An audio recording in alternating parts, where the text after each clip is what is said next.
Hallo allemaal en welkom bij een nieuwe YouTube video. Deze video gaat over de verleden tijd. Woorden zoals wandelde, praatte, liep, sprak, zei, danste, those kind of words. Laten we starten met de video. Het wordt veel uitleg en theorie en dan oefenen we samen. Dit is de eerste video van de verleden tijd. Er komen nog veel meer. So this is the first video of the past and there's gonna be many more because I cannot put it all in one video. So we're gonna treat only the simple past, regular verbs. So we're not gonna be talking about at, zag, liep, keek. For now we're only looking at werkte, danste, wandelde, praatte. Words that follow the same rule all the time. So let's jump right in. Laten we starten met de verleden tijd. So let's start with the past. Of course, I'm gonna do most of the video in English to make sure that you understand everything.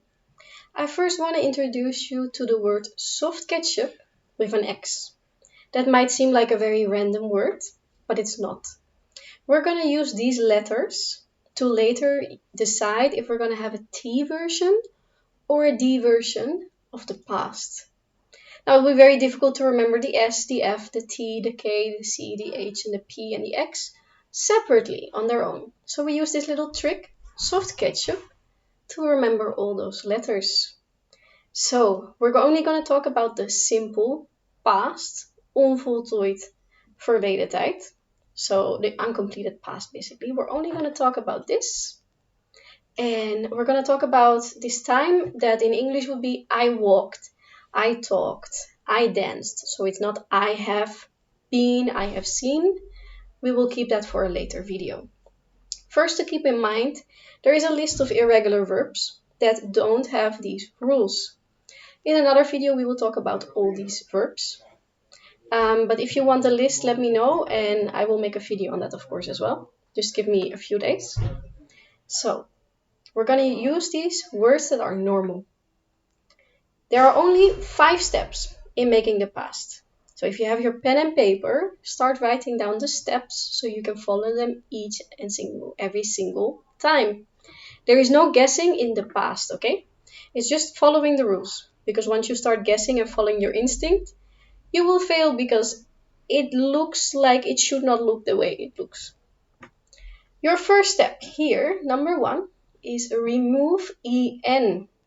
So whenever you have your whole verb, you're going to take off en, as we see here with werken, werk. You're not doing anything. You're not changing the last letter, you're just removing en. And then you're checking if your last letter is in soft ketchup. If it is, well, because soft ketchup has twice a T, you're going to use the T version of the past. We're saying T version because also in the next past, you're going to use T or D, and here you're going to use TE or DE. So T version or D version.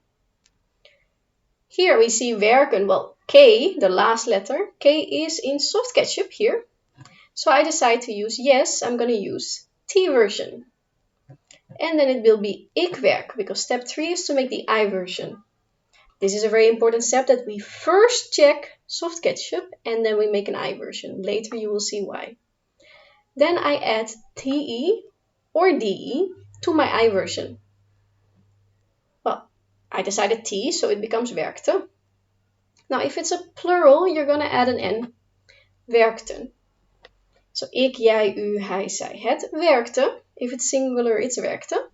Wij, zij, jullie werkten. So for the plural, it's T-E-N and D-E-N. And for the singular, it's T-E-N-D-E when you use one word in the past. Let's do some together. So I want to do the verb reizen. Right, so let's do this together with me. If you have pen and paper, great. I'm going to take off en. That's the only thing I'm doing. And I see a Z there. My second step is checking if that last letter, the Z, is in soft ketchup. It is, in fact, not in soft ketchup, so I'm going to use the D version. Then my third step is to make the I version. This is where sometimes it goes wrong, because it's ik reis with an S. But that doesn't matter that it's now an S, because when I looked, it was a Z, and I decided it's a D version. We're not changing that. And then step 4, we're going to add de or de. So it becomes reisde, because at 2 I decided it's the version. And it will be a plural, we traveled, wij reisden. I'm simply adding an N.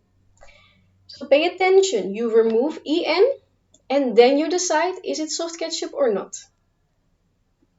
And then yes, in the I version, it cannot end on a Z, so you're changing it to an S, but that de stays. Then if I have a verb that originally has an S there, like dansen, let's make the past of dansen. Join with me. I first take off en, so I get dans. Step 2, I'm going to check the letter S. Is it in soft ketchup? Yes. So it is in soft ketchup, I'm going to use the version. Great. Then I'm going to make the I version. Nothing I have to do because dans is perfect. And then I'm going to add te or de for step 4. So please follow this step every single time until it becomes natural to you. Danste is the past. I danced. Ik danste. And if it's a plural, it's dansten. We danced. Yeah? Now I'm going to do a different word. If you came from my Instagram, you're going to recognize it. Because my video asked what is the correct spelling of the past of praten. And this is why I also say forget your instinct. Because we're going to follow all the steps. And we're going to find the correct answer. We're going to take off en. And we're going to look at the T.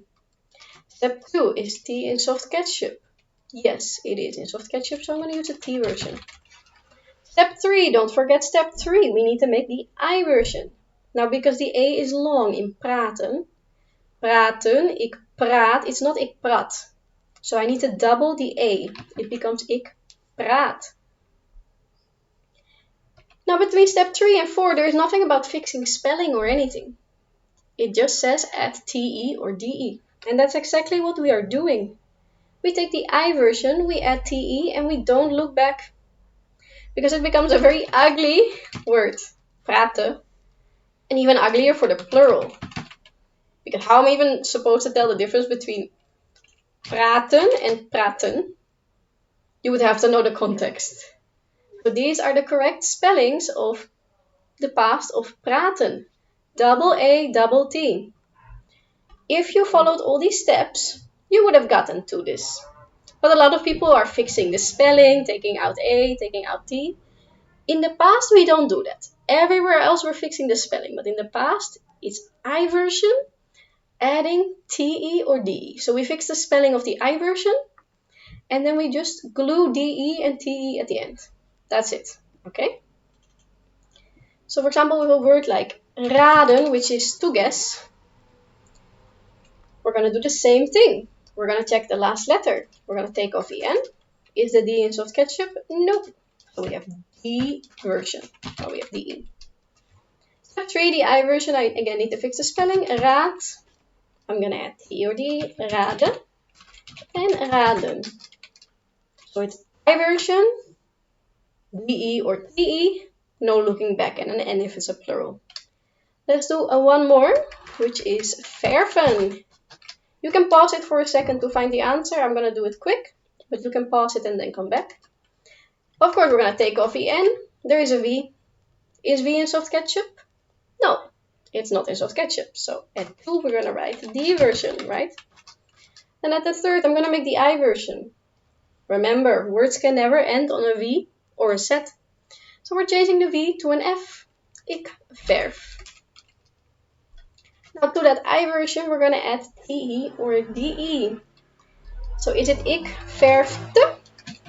Because there's an F, or is it ik verfde?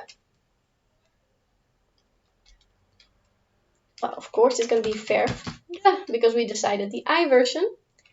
And we add de, because it's the D version. Look at step 2. And then 5, if it's a plural, wij verfden, of course. There's no different version for you, he, she. It's all singular or plural. We have 2 options. So that is it for the basics of the past. This is only the start for the regular verbs that follow these rules that are not on the list of irregular verbs. En dat was het voor deze video. er komen nog veel meer video's aan. Dus zorg dat je liked, subscribt en dat je op de hoogte blijft van de nieuwe video's. Bedankt voor het kijken en tot de volgende video. Doei doei!